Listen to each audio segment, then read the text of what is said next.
Dear students, very good morning all. Then all are welcome to second semester financial accounting classroom.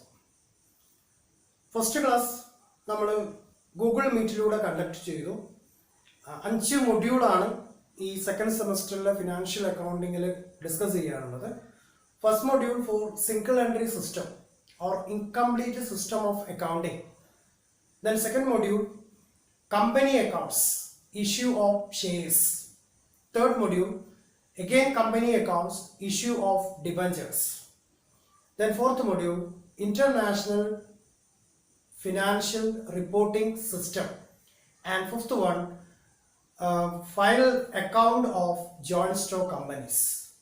New format multinational companies in the statement എങ്ങനെയാണ് prepare ചെയ്യുക, that is profit and loss account and balance sheet. അപ്പോൾ first ക്ലാസ്സിൽ നമ്മൾ single entry സിസ്റ്റത്തിലെ theory part അതുപോലെ accounting പ്രൊസീജിയറിന്റെ first മെത്തേഡും discuss ചെയ്ത് കഴിഞ്ഞു. ഇതിന്റെ ഫോർമാറ്റ് ഒക്കെ നമ്മൾ ഡിസ്കസ് ചെയ്ത് കഴിഞ്ഞതാണ്. എങ്ങനെയാണ് ഒരു സിംഗിൾ എൻട്രി സിസ്റ്റം പ്രകാരം അക്കൗണ്ടിങ് പ്രൊസീജിയറിലെ ഫസ്റ്റ് മെത്തേഡ് ആണ് സ്റ്റേറ്റ്മെന്റ് ഓഫ് അഫയേഴ്സ് മെത്തേഡ്. അപ്പോൾ സ്റ്റേറ്റ്മെന്റ് ഓഫ് അഫയേഴ്സ് മെത്തേഡ് പ്രകാരം ഒരു സിംഗിൾ എൻട്രി സിസ്റ്റം ഫോളോ ചെയ്യുന്ന ബിസിനസ്മാന് എങ്ങനെയാണ് അയാളുടെ പ്രോഫിറ്റ് അല്ലെങ്കിൽ ലോസ് എന്ന് പറയുന്ന ഇവന്റ് കാൽക്കുലേറ്റ് ചെയ്യാവുന്നതാണ്. ദെൻ എന്താണ് statement of profit and loss എന്ന് പറഞ്ഞാൽ, statement of profit and loss അക്കൗണ്ടും പ്രോഫിറ്റ് ആൻഡ് ലോസ് അക്കൗണ്ടും തമ്മിലുള്ള വ്യത്യാസം എന്താണ്? Then statement of profit and loss account how differentiate from exact profit and loss account. Statement of profit and loss account is a statement. അതാണ് അതിനുള്ള വ്യത്യാസം. Profit and loss account എന്ന് പറയുന്നത് അതൊരു അക്കൗണ്ട് ആണ്. എന്നാൽ statement of profit and loss account പറഞ്ഞാൽ it is a statement. Then it is prepared under single entry system. Statement of profit and loss account prepare ചെയ്യുന്നത് സിംഗിൾ എൻട്രി സിസ്റ്റം ഫോളോ ചെയ്യുന്നവർ മാത്രമാണ്. എന്നാൽ profit and loss account prepare ചെയ്യുന്നത് double entry സിസ്റ്റത്തിലാണ്. Okay, then it starts with the closing capital. Statement of profit and loss account starts with closing capital. Closing capital amount കൊണ്ട് ആണ് start ചെയ്യുന്നത് statement of profit and loss account. Then while profit and loss account starts with gross profit or loss. ഒരു ഫേമിന്റെ gross profit അല്ലെങ്കിൽ gross loss എന്താണോ അതിൽ നിന്നാണ് profit and loss account start ചെയ്യുന്നത് കാൽക്കുലേറ്റ് ചെയ്യാൻ. എന്നാൽ statement of profit and loss account prepare ചെയ്യുന്നത് സിംഗിൾ എൻട്രി സിസ്റ്റം ഫോളോ ചെയ്യുന്നവരാണ്. അവർ സ്റ്റാർട്ട് ചെയ്യുന്നത് എവിടെ നിന്നാണ്? ക്ലോസിംഗ് ക്യാപിറ്റലിൽ നിന്നാണ്. Okay, then it does not show the exact profit or loss. That is it shows only approximate net profit or loss. അപ്പോൾ ഒരു statement of profit and loss അക്കൗണ്ടിലൂടെ കിട്ടിയിട്ടുള്ള പ്രോഫിറ്റ് അല്ലെങ്കിൽ ലോസ് എന്ന് പറയുന്നത് ഒരു എക്സാക്ട് ഫിഗർ അല്ല. It does not show the exact figure. പക്ഷെ അതെന്താണ്? ഒരു അപ്രോക്സിമേറ്റ് വാല്യൂ ആണ്. May be profit or loss ഇതായിരിക്കാം എന്നുള്ളതാണ്. എന്നാൽ profit and loss account prepare ചെയ്തുകൊണ്ട് നമ്മൾ കണ്ടുപിടിച്ചിട്ടുള്ള പ്രോഫിറ്റ് ഓർ ലോസ് എന്ന് പറയുന്നത് it is an exact profit or loss. That means after deducting the tax, ഗവൺമെന്റിന് കൊടുക്കേണ്ട കമ്പൽസറി ട്രീറ്റ്മെന്റ് ആണ് ടാക്സ് എന്ന് പറയുന്നത്. ആ ടാക്സിന്റെ വാല്യൂ കൂടി കാൽക്കുലേറ്റ് ചെയ്തിട്ടാണ് എന്ത് കാൽക്കുലേറ്റ് ചെയ്യുന്നത്? പ്രോഫിറ്റ് കാൽക്കുലേറ്റ് ചെയ്യുന്നത് under profit and loss account. Okay, then it takes into account closing and opening capital for ascertaining profit or loss.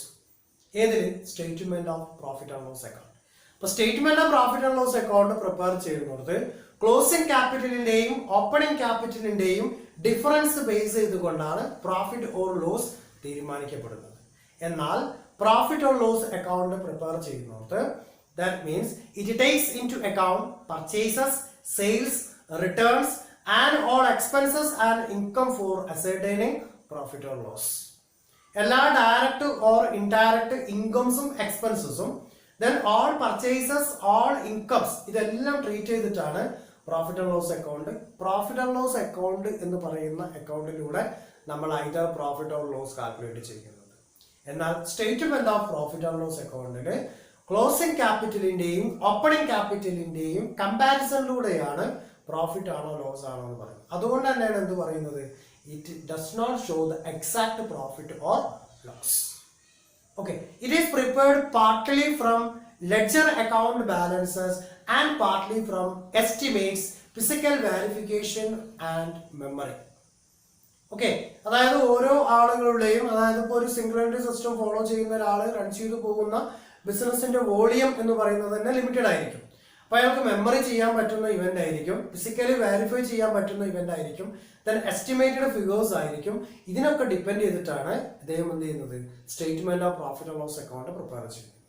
പക്ഷെ ഒരു profit and loss account calculate ചെയ്യുക എന്ന് പറഞ്ഞാൽ it is prepared from ledger account balances only. ഓരോന്നിനും separate ledger account prepare ചെയ്യണം. ആ ledger അക്കൗണ്ടിന്റെ balance ഉപയോഗിച്ചിട്ടാണ് ഈ പറയുന്ന profit and loss account prepare ചെയ്യുന്നത്. ഇവിടെ എസ്റ്റിമേറ്റഡ് ഫിഗേഴ്സ് ഉണ്ട്, മെമ്മറി കപ്പാസിറ്റിയിലുള്ള ഫിഗേഴ്സ് യൂസ് ചെയ്യുന്നുണ്ട്, ഫിസിക്കൽ വെരിഫിക്കേഷനിലുള്ള എമൗണ്ട് യൂസ് ചെയ്യുന്നുണ്ട്. ഇതെല്ലാം കഴിഞ്ഞിട്ടാണ് statement of profit and loss account workout ചെയ്തു പോകുന്നത്. Okay, then it does not give the reasons for earning profit or incurring loss.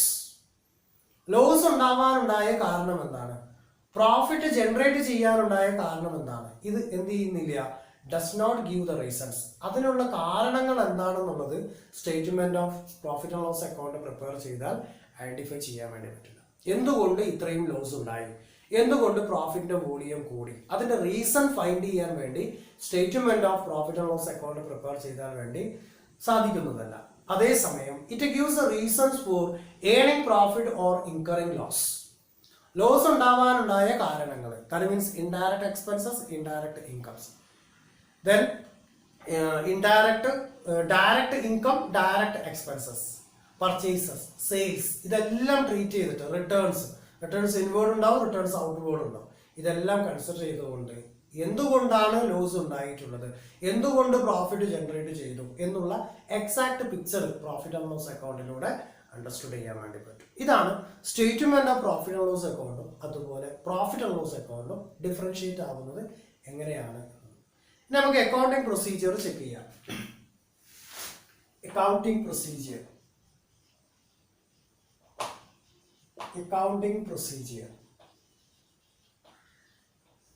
Under single entry system. Single entry system follow ചെയ്യുമ്പോഴുള്ള accounting procedure എന്താണ്? Accounting പ്രൊസീജിയറിനെ നമുക്ക് simple ആയിട്ട് രണ്ട് പാർട്ടായിട്ട് divide ചെയ്യാം. ഒന്ന് statement of affairs method, second one conversion method.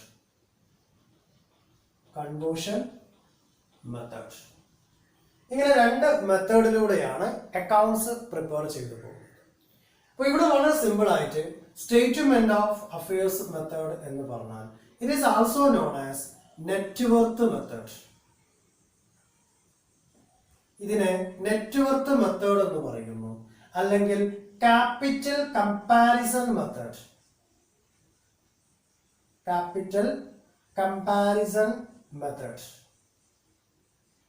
അപ്പൊ ഇതിന്റെ ആൻസർ ഇവിടെ തന്നെ ഉണ്ട്. എന്താണ് ക്യാപിറ്റൽ കമ്പാരിസൺ മെത്തേഡ് എന്ന് പറഞ്ഞത്? Then how to calculate the profit or loss under statement of affairs method of single entry system. Okay, that means closing capital minus opening capital. Then closing capital amount നിന്ന് opening capital amount deduct ചെയ്തിട്ടാണ് capital comparison method അഥവാ statement of affairs മെത്തേഡില് profit or loss calculate ചെയ്യുന്നത്. വളരെ simple ആണ്. Closing capital amount നമുക്ക് തന്നിട്ടുണ്ടാവും, opening capital amount തന്നിട്ടുണ്ടാവും. അപ്പോൾ ക്ലോസിംഗ് ക്യാപിറ്റൽ എമൗണ്ടിൽ നിന്നും ക്ലോസിംഗ് ക്യാപിറ്റൽ എമൗണ്ടിൽ നിന്ന് ഓപ്പണിംഗ് ക്യാപിറ്റൽ എമൗണ്ട് ഡിഡക്ട് ചെയ്ത് കഴിഞ്ഞാൽ കിട്ടുന്ന ബാലൻസ് എമൗണ്ട് എന്താണോ അതാണ് പ്രോഫിറ്റ്. അപ്പൊ നോക്കൂ, ഇവിടെ ക്ലോസിംഗ് ക്യാപിറ്റലിലെ വോളിയം കൂടുതലും, example 5,000 rupees closing capital, 4,000 rupees അതിന്റെ ഓപ്പണിംഗ് ക്യാപിറ്റൽ. അപ്പൊ നമുക്കറിയാം 4,000 രൂപ ഇൻവെസ്റ്റ് ചെയ്തിട്ടാണ് ഇയാൾ ബിസിനസ് സ്റ്റാർട്ട് ചെയ്തിട്ടുള്ളത്. ഇയർ ഉണ്ടായപ്പോൾ അയാളുടെ കയ്യിൽ 5,000 rupees ഉണ്ട്. അപ്പൊ അയാളുടെ പ്രോഫിറ്റ് അറിയാൻ വേണ്ടി ബാലൻസ് ഉള്ള എമൗണ്ടിൽ നിന്ന് ഇൻവെസ്റ്റ് ചെയ്ത എമൗണ്ട് മൈനസ് ചെയ്തു, will get 1,000 rupees is A profit. ഇതാണ് സ്റ്റേറ്റ്മെന്റ് ഓഫ് അഫയേഴ്സ് മെത്തേഡിൽ പ്രോഫിറ്റ് കാൽക്കുലേറ്റ് ചെയ്യുന്നത്. ഇനി ഇത് തിരിച്ചും സംഭവിക്കാം. That means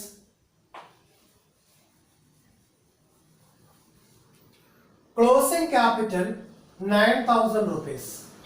9,000 rupees closing capital. Then opening capital 10,000 rupees. 10,000 രൂപ ഇൻവെസ്റ്റ് ചെയ്തിട്ടാണ് ബിസിനസ് തുടങ്ങിയിട്ടുള്ളത്. ഇതിന്റെ ഓപ്പണിംഗ് ക്യാപിറ്റൽ ആണ്. ക്ലോസ് ചെയ്തപ്പോൾ അയാളുടെ കയ്യിലുള്ളത് 9,000 rupees ആണ്. അപ്പൊ ഇതിന്റെ ലോസ് അല്ലെങ്കിൽ പ്രോഫിറ്റ് എന്ന് പറയുന്നത് ഫോർമുല അങ്ങനെ തന്നെയാണ്, closing capital minus opening capital. നമുക്കറിയാം 9,000-നേക്കാളും 1000 രൂപ കൂടുതലാണ് 10,000 എന്ന് പറയുന്നത്. അപ്പോൾ അവിടെ 10,000 rupees ഇൻവെസ്റ്റ് ചെയ്തിട്ട് 9,000 അയാൾക്ക് ബാലൻസ് കിട്ടിയിട്ടുള്ളൂ. So 9,000 minus 10,000 will get minus 1,000. Is it loss? അപ്പോൾ അയാൾക്ക് 1000 രൂപ ലോസ് ആണ്. ഇത്രയേ ഉള്ളൂ സ്റ്റേറ്റ്മെന്റ് ഓഫ് അഫയേഴ്സ് മെത്തേഡിലൂടെ പ്രോഫിറ്റ് കാൽക്കുലേറ്റ് ചെയ്യുക. അപ്പോൾ ഇവിടെ എന്തേ നടക്കുന്നുള്ളൂ, ഇറ്റ് ഈസ് എ സ്റ്റേറ്റ്മെന്റ്, ഇതൊരു സ്റ്റേറ്റ്മെന്റ് ആണ്. Then comparison of opening capital and closing capital. ഇത് ക്ലോസിംഗ് ക്യാപിറ്റലും ഓപ്പണിംഗ് ക്യാപിറ്റലും തമ്മിലുള്ള ഡിഫറൻസിന്റെ ബേസ് ചെയ്തിട്ടാണ് ഇതിന്റെ പ്രോഫിറ്റ് നമ്മൾ ജനറേറ്റ് ചെയ്യുന്നത്. ഇത് സിംഗിൾ എൻട്രി സിസ്റ്റത്തിന് മാത്രമേ ഈ ഒരു മെത്തേഡ് ഫോളോ ചെയ്യാൻ പാടുള്ളൂ. ഇതെന്തല്ല, എക്സാക്ട് പ്രോഫിറ്റ് അല്ല. അയാളുടെ ക്യാപിറ്റൽ ഇൻവെസ്റ്റ് ചെയ്തതും ക്യാപിറ്റൽ ബാലൻസ് ഉള്ളതും തമ്മിലുള്ള ഡിഫറൻസ് മാത്രമാണ്. ഇതെന്തല്ല, എക്സാക്ട് പ്രോഫിറ്റ് അല്ല. ഇത് ലെഡ്ജർ അക്കൗണ്ടിന്റെ ബാലൻസ് അല്ല. ഇത് അയാളുടെ മെമ്മറിന്റെ ബേസിൽ, അയാളുടെ ഫിസിക്കൽ വാരിഫിക്കേഷൻസിന്റെ ബേസിൽ അയാൾ ഐഡന്റിഫൈ ചെയ്തിട്ടുള്ള ഒരു എമൗണ്ട് മാത്രമാണ്. ഓക്കെ, അപ്പോൾ ഇതിനെയാണ് സ്റ്റേറ്റ്മെന്റ് ഓഫ് അഫയേഴ്സ് മെത്തേഡ് എന്ന് പറയുന്നത്. ഇനി ഇതിനകത്തേക്ക് ഈ ക്ലോസിംഗ് ക്യാപിറ്റൽ നമ്മൾ പഠിക്കുന്നത് കുറച്ചും കൂടി ഡീറ്റെയിൽഡ് ആയിട്ട് ഈ ഒരു മെത്തേഡിനെ തന്നെ പഠിക്കേണ്ടതുണ്ട്. Statement of affairs method exact format എങ്ങനെയാണ്, closing capital minus opening capital, either profit or loss. അപ്പോൾ ഇവിടെ ക്ലോസിംഗ് ക്യാപിറ്റലിന്റെ വോളിയം കൂടുതലും ഓപ്പണിംഗ് ക്യാപിറ്റലിന്റെ വോളിയം കുറവാണെങ്കിൽ പ്രോഫിറ്റ് ജനറേറ്റ് ചെയ്യും. ദെൻ ഓപ്പണിംഗ് ക്യാപിറ്റലിന്റെ വോളിയം കൂടുതലും ക്ലോസിംഗ് ക്യാപിറ്റലിന്റെ വോളിയം കുറവാണെങ്കിൽ ലോസ് ജനറേറ്റ് ചെയ്യും. ഇനി ഈ പറയുന്നതിലേക്ക് ഇത് പ്രോബ്ലം വർക്കൗട്ട് ചെയ്യാനുള്ള സിമ്പിൾ ഫോർമാറ്റ് ആണ് ഡിസ്കസ് ചെയ്യുന്നത്. ഫസ്റ്റ് ഫോർമാറ്റ് എങ്ങനെയാണ്, closing capital minus opening capital, either will get profit or loss. ഇനി ഈ പറയുന്ന, അതായത് ഇപ്പോൾ ക്ലോസിംഗ് ക്യാപിറ്റൽ നമ്മുടെ കയ്യിലുണ്ട്, ക്ലോസിംഗ് ക്യാപിറ്റൽ കയ്യിലുണ്ട്, ദെൻ ഓപ്പണിംഗ് ക്യാപിറ്റലും നമ്മുടെ കയ്യിലുണ്ട്, ഓപ്പണിംഗ് ക്യാപിറ്റലും കയ്യിലുണ്ട്. അപ്പൊ നമുക്ക് പ്രോഫിറ്റ് കണ്ടുപിടിക്കാൻ വളരെ എളുപ്പമാണ്, closing capital minus opening capital. അപ്പൊ ഐദർ പ്രോഫിറ്റ് ഓർ ലോസ്, ഇതിലേതെങ്കിലും ഒന്ന് ജനറേറ്റ് ചെയ്യും. ഇനി നമ്മുടെ ക്വസ്റ്റ്യനിൽ ഡ്രോയിങ്സ് അതുപോലെ additional capital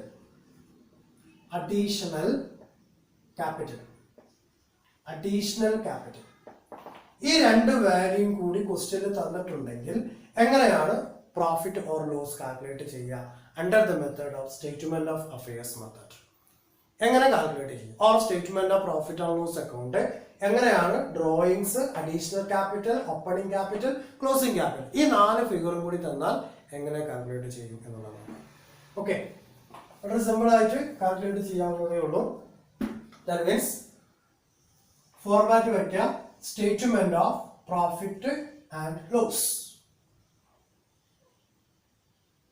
statement of profit and loss account, heading കൊടുക്കുക.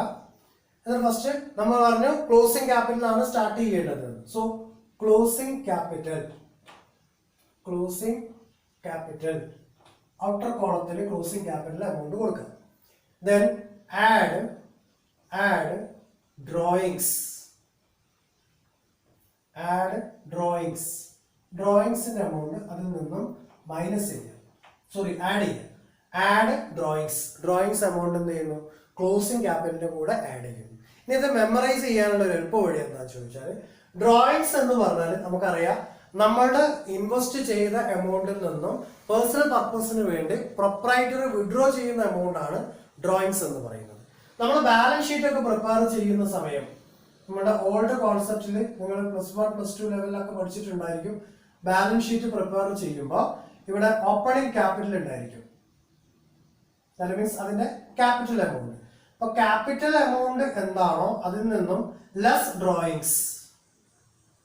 ഡ്രോയിങ്സ് ലെസ് ചെയ്തേക്കാണ് കാണിച്ചത്. അതായത് ക്യാപിറ്റൽ എത്രയാണ് അയാൾ ഇൻവെസ്റ്റ് ചെയ്തിട്ടുള്ളത് അതിൽ നിന്നും ഒരു എമൗണ്ട് അയാൾ പിൻവലിച്ചു. ഇവിടെ ബാലൻസ് എമൗണ്ട് മാത്രമേ ഇവിടെ എന്തുണ്ടാവുള്ളൂ, ക്യാപിറ്റൽ ആയിട്ട് ഉണ്ടായിരിക്കുള്ളൂ. അതുകൊണ്ടാണ് ഇവിടെ ഡ്രോയിങ്സ് ലെസ് ചെയ്ത് കാണിച്ചത്. ഇത് അതിന്റെ ഓപ്പണിംഗ് ക്യാപിറ്റൽ എമൗണ്ട് എന്നാണ് ലെസ് ചെയ്തത്. നമ്മളിവിടെ ചെയ്യുന്നത് എന്താ, statement of profit and loss account prepare ചെയ്യുമ്പോൾ ക്ലോസിംഗ് ക്യാപിറ്റലിൽ നിന്നാണ് സ്റ്റാർട്ട് ചെയ്യുന്നത്. അപ്പോൾ ക്ലോസിംഗ് ക്യാപിറ്റലിന്റെ കൂടെ ഡ്രോയിങ്സ് എമൗണ്ട് ആഡ് ചെയ്യണം. ക്ലോസിംഗ് ക്യാപിറ്റലിന്റെ കൂടെ ഡ്രോയിങ്സ് ആഡ് ചെയ്യുന്നു. പഴയ ഫോർമാറ്റിൽ നമ്മൾ ബാലൻസ് ഷീറ്റ് പ്രിപ്പയർ ചെയ്യുമ്പോൾ ക്യാപിറ്റലിൽ നിന്ന് ഡ്രോയിങ്സ് ലെസ് ചെയ്താണ് കാണിക്കുക. പിന്നെ മറക്കൂലല്ലോ, ഡ്രോയിങ്സ് എമൗണ്ട് ആഡ് ചെയ്യുന്നു with closing capital. Then less, then additional capital, additional capital നിന്ന് ഡിഡക്ട് ചെയ്യും. It is also known as adjusted capital. Closing capital plus drawings minus additional capital will get adjusted capital. ഇപ്പോൾ adjusted capital നമ്മുടെ കയ്യിൽ കിട്ടിക്കഴിഞ്ഞു. Then again less opening capital, less opening capital.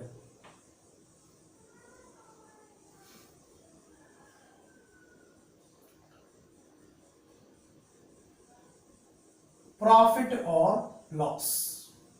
അപ്പോൾ statement of profit or loss 4 ingredient നമ്മുടെ കയ്യിൽ തന്നാൽ, that means closing capital, drawings, additional capital, opening capital, ഈ 4 event നമ്മുടെ കയ്യിലുണ്ടെങ്കിൽ എങ്ങനെയാണ് ദി സ്റ്റേറ്റ്മെന്റ് ഓഫ് അഫയേഴ്സ് മെത്തേഡിൽ profit and loss account prepare ചെയ്യാറുള്ളത്? Closing capital, add drawings, less additional capital, less opening capital will get either profit or loss.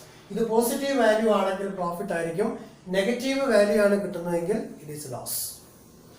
Clear അല്ലേ? ഇത് second പാർട്ടാണ്. ഇനി തേർഡ് പാർട്ടാണ് എക്സാമിന് ചോദിക്കാറുള്ളത്. സ്റ്റേറ്റ്മെന്റ് ഓഫ് അഫയേഴ്സ് മെത്തേഡിലൂടെ profit or loss calculate ചെയ്യാൻ വേണ്ടി ചോദിക്കുന്നത് തേർഡ് മെത്തേഡാണ്. എങ്ങനെയാണ് തേർഡ് മെത്തേഡ്? എന്താണ് തേർഡ് മെത്തേഡിലെ additional factor? That means expenses and incomes. ഇപ്പോൾ ഇൻഡയറക്റ്റ് എക്സ്പെൻസസും ഇൻഡയറക്റ്റ് ഇൻകംസും കൂടി അഡീഷണൽ നമ്മുടെ കയ്യിൽ തരികയാണെങ്കിൽ എങ്ങനെ നമ്മൾ പ്രോഫിറ്റ് കാൽക്കുലേറ്റ് ചെയ്യും എന്നുള്ളതാണ് ചെക്ക് ചെയ്യേണ്ടത്. അപ്പോൾ ഈ പറയുന്ന ഫോർമാറ്റ് അതുപോലെ തന്നെ ഫോളോ ചെയ്യണം. ദാറ്റ് മീൻസ് ക്ലോസിംഗ് ക്യാപിറ്റലോട് കൂടിയേ സ്റ്റാർട്ട് ചെയ്യാൻ പാടുള്ളൂ. ദെൻ ഡ്രോയിങ്സ് എമൗണ്ട് ഉണ്ടെങ്കിൽ ആഡ് ചെയ്ത് പോകണം, അഡീഷണൽ ക്യാപിറ്റൽ ഡിഡക്ട് ചെയ്യണം, ദെൻ ക്ലോസിംഗ് ക്യാപിറ്റൽ ഡിഡക്ട് ചെയ്യണം, ഓപ്പണിംഗ് ക്യാപിറ്റൽ ഡിഡക്ട് ചെയ്യണം. അപ്പോൾ നമുക്ക് എന്ത് കിട്ടും? പ്രോഫിറ്റ് കിട്ടും. ഈ പ്രോഫിറ്റിനെ ആണ് നമ്മൾ എന്ത് പറയാ? Gross profit or gross loss എന്ന് പറയുന്നത്. ഓക്കെ, നമുക്ക് എന്താണ് കണ്ടുപിടിക്കേണ്ടത്? Net profit or loss. എന്തായാലും സ്റ്റേറ്റ്മെന്റ് ഓഫ് അഫയേഴ്സിലെ മെത്തേഡിലൂടെ പ്രിപ്പയർ ചെയ്തുള്ള statement of profit and loss account എന്ന് പറയുന്നത് it is not an exact profit or loss. That means exact net profit or exact net loss. അത് ഒരിക്കലും എന്തല്ല എക്സാക്ട് നെറ്റ് പ്രോഫിറ്റോ എക്സാക്ട് നെറ്റ് ലോസോ അല്ല. എന്നിരുന്നാലും ഒരു അഡ്ജസ്റ്റഡ് വാല്യൂ നമ്മൾ എന്താ ചെയ്യണം? അസർട്ടൈൻ ചെയ്ത് വെക്കുകയാണ്. Is it profit or loss? Okay, then അപ്പോൾ ആ സെയിം ഫോർമാറ്റ് നമ്മൾ ഫോളോ ചെയ്യുന്നു. ഹെഡിങ് കൊടുക്കുന്നു, statement of profit or loss account. Statement of profit or loss account. 2 column provide ചെയ്യുക, ഒരു ഇന്നർ കോളവും ഒരു ഔട്ടർ കോളവും. Okay, then particulars. It is a statement. Particulars, then amount, then inner column ആണ്, then outer column. ഇതിലാണ് exact figure എഴുതി കൊടുക്കേണ്ടത്. ഒരു ഇന്നർ കോളവും ഒരു ഔട്ടർ കോളവും എന്ത് ചെയ്യുക? ഇതിനു വേണ്ടി പ്രൊവൈഡ് ചെയ്ത് കൊടുക്കുന്നു. അപ്പൊ നമുക്കറിയാം എന്താ ചെയ്യേണ്ടത്? Opening capital, closing capital, drawings, അതുപോലെ additional capital, then incomes or expenses. ഈ 4-5 ഫാക്ടും കൂടി നമ്മുടെ കയ്യിൽ തരുമ്പോൾ എങ്ങനെയാണ് നമ്മൾ എക്സാക്ട് പ്രോഫിറ്റ് അല്ലെങ്കിൽ ലോസ് കണ്ടുപിടിക്കുന്നത്? സിംഗിൾ എൻട്രി സിസ്റ്റത്തിലെ ഫസ്റ്റ് മെത്തേഡാണ്. അപ്പോൾ എന്ത് ചെയ്യണം? ഫസ്റ്റ് ചെയ്യേണ്ടത് ക്ലോസിംഗ് ക്യാപിറ്റൽ.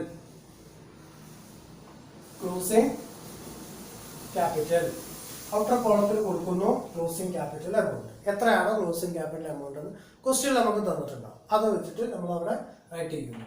ദെൻ രണ്ടാമത്തെ ഫാക്ട് എന്താണ്? Add drawings. Add drawings. Drawings amount അതിന്റെ കൂടെ ആഡ് ചെയ്യുന്നു. Then less additional capital. Additional capital amount അതിൽ നിന്നും ഡിഡക്ട് ചെയ്യുന്നു. Then we will get adjusted capital. നമുക്ക് adjusted capital കിട്ടി. Then again less opening capital. Opening capital amount deduct ചെയ്യുന്നു. Then gross profit or loss. ഇതിനെയാണ് gross profit അല്ലെങ്കിൽ gross loss എന്ന് treat ചെയ്യുന്നത്. ഇതുവരെ നമ്മൾ നേരത്തെ പഠിച്ചു കഴിഞ്ഞതാണ്. ഇനി നമ്മൾ പറയുന്നത് എക്സ്പെൻസസും അതുപോലെ ഇൻകംസും നമ്മുടെ ക്വസ്റ്റ്യൻസിൽ തരികയാണെന്നുണ്ടെങ്കിൽ എങ്ങനെയാണ് നമ്മൾ ആൻസർ ചെയ്യുന്നത്. ഇപ്പൊ എസ്എ ടൈപ്പിൽ ചോദിക്കാൻ സാധ്യതയുള്ള ഒരു ഏരിയ ആണ് ഇത്. അപ്പോൾ ഇത് വളരെ സിമ്പിളാണ്. കൃത്യമായിട്ട് ഓർത്തു വെച്ചാൽ വളരെ എളുപ്പത്തിൽ മാർക്ക് സ്കോർ ചെയ്ത് പോകാവുന്നത്. എങ്ങനെയാണ് എക്സ്പെൻസസും അതുപോലെ ഇൻകംസും ചെയ്യുന്നത്? നമുക്കറിയാം ഗ്രോസ് പ്രോഫിറ്റിൽ നിന്ന് എക്സ്പെൻസസ് എന്താണ് ചെയ്യേണ്ടത്, അതുപോലെ ഇൻകംസ് എന്താണ് ചെയ്യേണ്ടത് എന്നുള്ളത് നമുക്കറിയാം. എന്താ ചെയ്യേണ്ടത്? പ്രോഫിറ്റ് കാണാൻ ഗ്രോസ് പ്രോഫിറ്റിന്റെ എമൗണ്ടിൽ നിന്ന് പ്രോഫിറ്റ് ആണെങ്കിൽ എക്സ്പെൻസസ് ഒക്കെ എന്ത് ചെയ്യണം? ഡിഡക്ട് ചെയ്യണം. ഇൻകംസ് ഒക്കെ ആഡ് ചെയ്യണം. ഓക്കെ, നമ്മൾ ചെയ്യുന്നു. ഇവിടെ പ്രോഫിറ്റ് ആണ് ജനറേറ്റ് ചെയ്തതെന്ന് അസ്യൂം ചെയ്യാം. Then less or deduct all expenses. എല്ലാ എക്സ്പെൻസസ് എമൗണ്ടും എന്ത് ചെയ്യുന്നു? ഡിഡക്ട് ചെയ്യുന്നു. എന്തൊക്കെ ആവാം എക്സ്പെൻസസ്? ഒന്ന് provision for doubtful debts. Then depreciation. Provision for discount on ഡെറ്റേഴ്സിന് ഡിസ്കൗണ്ട് അലോ ചെയ്ത് കൊടുത്തുകൊണ്ട് അതൊരു എക്സ്പെൻസ് ആണ്. ദെൻ ഡൗട്ട്ഫുൾ ഡെറ്റ്സിന് കിട്ടാക്കടങ്ങൾ ഉണ്ടാകാം എന്ന അസംഷനിൽ പ്രൊവിഷൻ മാറ്റി വെക്കുന്നു എന്ന് പറഞ്ഞാൽ ഒരു താൽക്കാലിക എമൗണ്ട് മാറ്റി വെക്കുന്നു. അതും കമ്പനിയെ സംബന്ധിച്ചിടത്തോളം എക്സ്പെൻസ് ആണ്. Then outstanding expenses. കഴിഞ്ഞ വർഷം കൊടുക്കാനുള്ള എമൗണ്ട് ആണ്, അത് ഈ വർഷവും കൊടുത്തിട്ടില്ല. അപ്പോൾ കമ്പനിയുടെ എക്സ്പെൻസിന്റെ വോളിയം കൂടുതലാണ്. ഈ വർഷം എക്സ്പെൻസ് ഉണ്ട്, കഴിഞ്ഞ വർഷത്തെ പെൻഡിങ്ങിലുണ്ട്. അപ്പോൾ ഔട്ട്സ്റ്റാൻഡിങ് എക്സ്പെൻസും കൂടി ഈ വർഷം കൂട്ടുമ്പോൾ കമ്പനിയുടെ എക്സ്പെൻസിന്റെ വോളിയം കൂടി. So outstanding expenses. Then income received in advance. അടുത്ത വർഷത്തേക്കുള്ള എമൗണ്ട് ഈ വർഷം. ഇപ്പോൾ റെന്റ് റിസീവ്ഡ് ഇൻ അഡ്വാൻസ്, അടുത്ത മാസം കിട്ടേണ്ട റെന്റാണ്. അത് നമ്മൾ ഇപ്പോൾ പൈസ ഇല്ലാത്തതുകൊണ്ട് അയാളെ കണ്ടിട്ട് ഈ മാസം തന്നെ ആ എമൗണ്ട് കറക്റ്റ് ചെയ്യും. അപ്പോൾ ഈ ഒരു മന്തിലെ സ്റ്റേറ്റ്മെന്റ് പ്രിപ്പയർ ചെയ്യുകയാണെന്നുണ്ടെങ്കിൽ നമ്മളെ സംബന്ധിച്ചിടത്തോളം അതൊരു എക്സ്പെൻസ് ആണ്. അത് ഇൻകായി ട്രീറ്റ് ചെയ്യാൻ പറ്റില്ല, അഡീഷണൽ കിട്ടിയിട്ടുള്ള amount. Okay, so income received in advance. Then interest on bank loan എടുത്തു, അതിന് മാസാമാസം അല്ലെങ്കിൽ എന്ത് ചെയ്യണം? ഇൻട്രസ്റ്റ് കൊടുത്തുകൊണ്ടിരിക്കണം. അപ്പോൾ ആ ഇൻട്രസ്റ്റ് കൊടുക്കുമ്പോൾ ഫോമിനെ സംബന്ധിച്ചിടത്തോളം എക്സ്പെൻസ് ആണ്. So interest on bank loan. Then interest on capital invest ചെയ്തതിന് നമ്മൾ എന്ത് ചെയ്യുന്നു? ഇൻട്രസ്റ്റ് എടുക്കുന്നു. ഒന്നോ 5 or 6 ആളുകൾ കൂടി ചേർന്നിട്ടാവാം ചിലപ്പോൾ ഫോം നടത്തിക്കൊണ്ട് പോകുന്നുണ്ടാവുക. അപ്പോൾ അവർക്കൊക്കെ എന്ത് ചെയ്യണം? അവരിറക്കിയ ക്യാപിറ്റലിന് ഇൻട്രസ്റ്റ് കൊടുക്കണം. അപ്പോൾ ഇൻട്രസ്റ്റ് ഓൺ ക്യാപിറ്റൽ എക്സ്പെൻസ് ആണ്. Then income received in advance expense ആണ്. ഔട്ട്സ്റ്റാൻഡിങ് എക്സ്പെൻസസ് ആണ്. Then interest on bank loan expense ആണ്. പ്രൊവിഷൻ ഫോർ ഡൗട്ട്ഫുൾ ഡെറ്റ്സിന് വേണ്ടിയിട്ടുള്ള പ്രൊവിഷൻ ക്രിയേറ്റ് ചെയ്തിട്ടുള്ളത്. Then provision for discount on debtors and depreciation. ഇതൊക്കെ എന്താണ്? Expenses ആണ്. അപ്പൊ ഓരോ എക്സ്പെൻസസും ഇവിടെ എന്ത് ചെയ്യുക? സെപ്പറേറ്റ് എഴുതി കാണിക്കുക. എന്നിട്ട് ആ ഓരോ ഐറ്റും ഈ ഇന്നർ കോളത്തിൽ പ്രൊവൈഡ് ചെയ്യുക. എന്നിട്ട് ഇതിന്റെ സം എമൗണ്ട് എടുക്കുക. ആ സം എമൗണ്ടിൽ നിന്നും ഡിഡക്ട് ചെയ്ത് കാണിക്കുക. ഓക്കെ, ഡിഡക്ട് ചെയ്ത് കാണിക്കുക. ഇനി എന്ത് ചെയ്യണം? Add income. എല്ലാ ഇൻകംസും എന്ത് ചെയ്യണം? ആഡ് ചെയ്യണം. ഓരോ ഇൻകംസും ആഡ് ചെയ്യുക. എന്തൊക്കെയാണ് ഇൻകംസ് ഉണ്ടാവുക? അപ്രീസിയേഷൻ ഓഫ് അസറ്റ്സിന്റെ വാല്യൂ കൂടുന്നു, അല്ലെങ്കിൽ അത് സെയിൽ ചെയ്ത് നമുക്ക് ഇപ്പൊ തൂക്കി വിറ്റ സമയത്ത് നമുക്ക് പ്രോഫിറ്റ് ജനറേറ്റ് ചെയ്യുകയാണെന്നുണ്ടെങ്കിൽ appreciation of assets. Then outstanding income generate ചെയ്തു. അപ്പോൾ ഔട്ട്സ്റ്റാൻഡിങ് ഇൻകം ഏതെങ്കിലും തരത്തിൽ ഫോമിലേക്ക് ജനറേറ്റ് ചെയ്യുകയാണെന്നുണ്ടെങ്കിൽ അതും ഇതിനകത്ത് എന്ത് ചെയ്യുന്നു? ഇൻകം ആയിട്ട് ട്രീറ്റ് ചെയ്തു പോകുന്നു. Then prepaid expenses.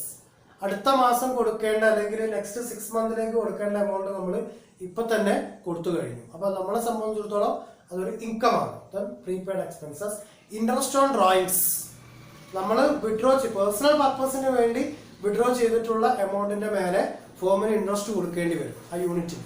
അപ്പോൾ ആ കൊടുക്കുമ്പോൾ ആ കിട്ടുന്ന എമൗണ്ട് എന്ന് പറയുന്നത് ഫേമിനെ സംബന്ധിച്ചിടത്തോളം ഇൻകം ആണ്. So interest on drawings. ഈ പറയുന്ന ഓരോ ഇൻകംസും സെപ്പറേറ്റ് എഴുതി കാണിക്കുന്നു. അതിവിടെ ഇന്നർ കോളത്തിൽ കാണിക്കുക. ഓരോ ഐറ്റത്തിന്റെ നേരെയും അതിന്റെ സം എമൗണ്ട് എടുക്കുക. ആ സം എമൗണ്ട് ഇതിന്റെ കൂടെ ആഡ് ചെയ്യുന്നു. Then profit, that means net profit or loss. ഇതൊരു exact profit or exact loss ആണ്, അല്ലാതെ കറക്റ്റ് എമൗണ്ട് അല്ല. അതായത് എക്സാക്ട് പ്രോഫിറ്റ് അല്ലെങ്കിൽ എക്സാക്ട് ലോസ് എന്നതിനെ ട്രീറ്റ് ചെയ്യാൻ പറ്റില്ല. ഇതൊരു അഡ്ജസ്റ്റഡ് വാല്യൂ ആണ്. കാരണം ഇത് സ്റ്റാർട്ട് ചെയ്യുന്നത് വിത്ത് ക്ലോസിംഗ് ക്യാപിറ്റൽ. ക്ലോസിംഗ് ക്യാപിറ്റലോട് കൂടി സ്റ്റാർട്ട് ചെയ്തിട്ടാണ് ഇത് റൈറ്റ് ചെയ്ത് പോകുന്നത്. അതുകൊണ്ട് ഇതൊരു അപ്രോക്സിമേറ്റഡ് വാല്യൂസ് ആണെന്നേ പറയാൻ പറ്റുള്ളൂ. അത് അങ്ങനെയാണ് ഇതിനകത്ത് അക്കൗണ്ട്സ് പ്രിപ്പയർ ചെയ്ത് പോകുന്നത്. ഇനി എങ്ങനെയാണ് പ്രോബ്ലം വർക്കൗട്ട് ചെയ്യുന്നത് എന്നുള്ളതൊന്ന് ചെക്ക് ചെയ്യാം. ഓക്കെ.